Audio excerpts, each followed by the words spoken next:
everyone! Good evening! I'm back! This is Sam Brusas and welcome back to my YouTube channel. Oh my gosh! This is it guys. Pag-uusapan natin ngayon, Vina, magtagumpay kaya sa pagsungkit ng corona ng Miss Universe Thailand? Yan ang tatalakayin natin ngayon. But before anything else, hello Philippines and hello beautiful people! Mabuhay! Kamusta kayong lahat? Sana lahat po kayo ay okay at safe ngayong araw na ito. At syempre sa lahat naman ng mga bago nating subscribers dyan, hello po sa inyo lahat. Maraming salamat guys sa pag-subscribe ninyo syempre dito sa channel ko. At syempre sa lahat naman ng mahamamasam dyan na laging sumusuporta dito. Araw-araw, lagi-lagi, maraming salamat guys sa inyong lahat. Syempre, usapang Miss Universe Thailand tayo ngayon. So, katatapos lang ng Miss Universe Philippines at ayan nga,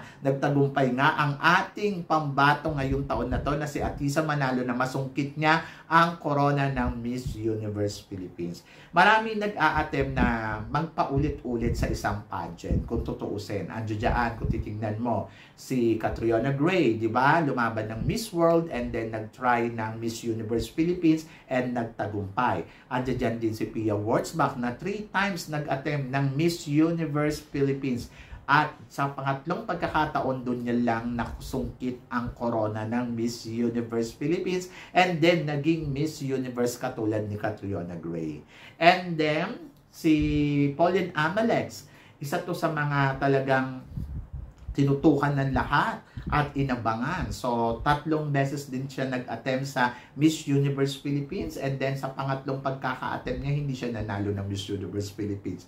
Nanalo siya ng Miss Supranational Philippines and naging first runner-up sa Supranational. At hindi lang yan. Michelle D. Si Michelle D. twice din nag-attempt ng Miss Universe Philippines. Sa unang attempt niya ay nag-first runner-up and then sa pangalawang attempt niya ay nag-title na. O, di ba? And then, Maria Atisa Manalo, ang recently na Miss Universe Philippines natin. Ito nga, di ba? Kung titignan mo ay galing siya sa Miss Universe Philippines nung last year and then naging Miss Cosmo, in-appoint ng Miss Cosmo Philippines and then nag-top 10 sa Miss Cosmo, nag-second runner-up sa Miss Universe Philippines and then bumalik sa kanyang pagbabalik, ayon, nag-title. Kung titignan mo, mas malapit siya kay Michelle D. Pero si Michelle D ay hindi sumali sa international pageant. Pero si Atisa, nag-join. Oo. So, ayan. So, malalaman natin kung ano nga ba ang magiging kapalaran ni Atisa Manalo dito sa Bangkok, Thailand sa November kung siya nga ba ang makakasungkit ng corona ng Miss Universe Philippines ngayong taon na to. For now, syempre, inaabangan natin yung proseso ni Atisa. Paano niya ilalaban ang Pilipinas sa Miss Universe. Balita ko may plano daw pumunta si Atisa sa Thailand and then ayun may mga nag-o-offer sa kanya mga designer na willing dabitan ang Atisa Manalo parang i-sponsoran siya. I think maganda yun. Di ba? So grab nila yon and then tignan natin in the future kung ano nga ba ang magiging laban ng isang Atisa Manalo. I'm so excited. Pero itong mas excited kung si Atisa Manalo nga ba ay magiging katapat niya ba sa laban niya dito sa Miss Universe ang isa pang inaabangan na si Vina Singh. Si Vina, ito yung pang-4 na attempt na dito sa Miss Universe Thailand. So, ang tanong ng lahat, manalo kaya?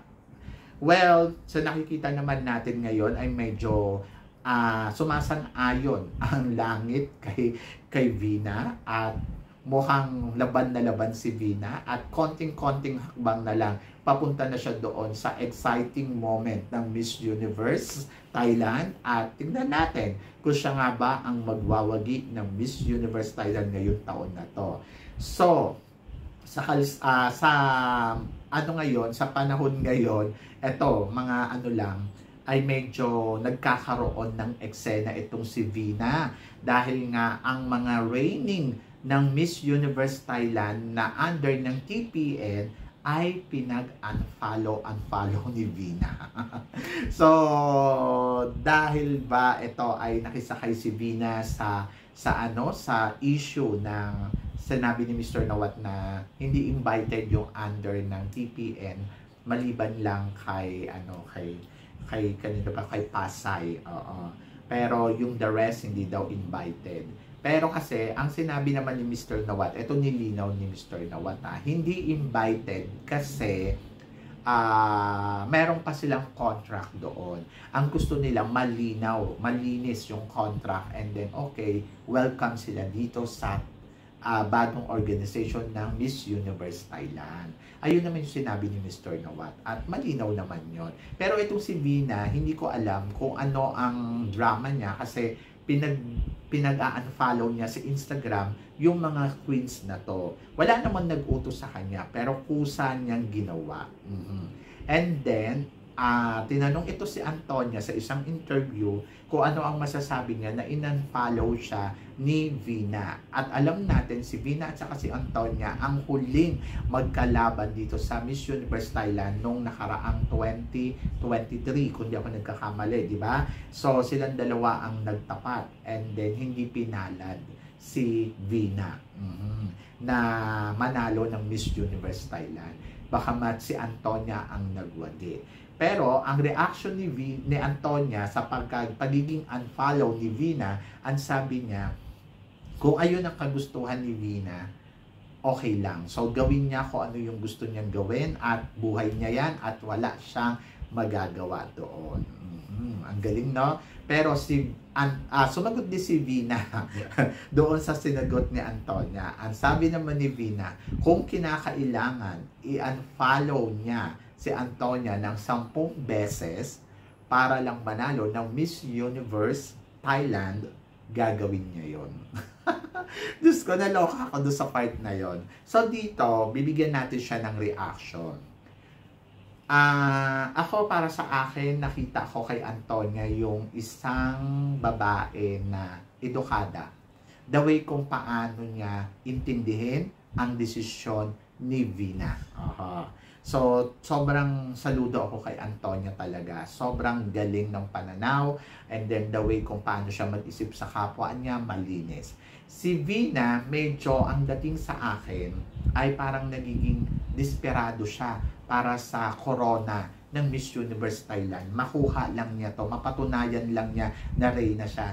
Kahit may mga masagasaan siyang mga tao, okay lang sa kanya, basta manalo siya ng Miss Universe Thailand. So parang ang dating sa akin, nagiging desperado na yung eksena mo para lang sa corona. So hindi nagiging maganda para sa isang reyna na mag-unfollow ka ng mga dating reyna dahil lang sa kagustuhan mong manalo ng Miss Universe Thailand. Parang doon sa part na yon, hindi yun nakaka-queen.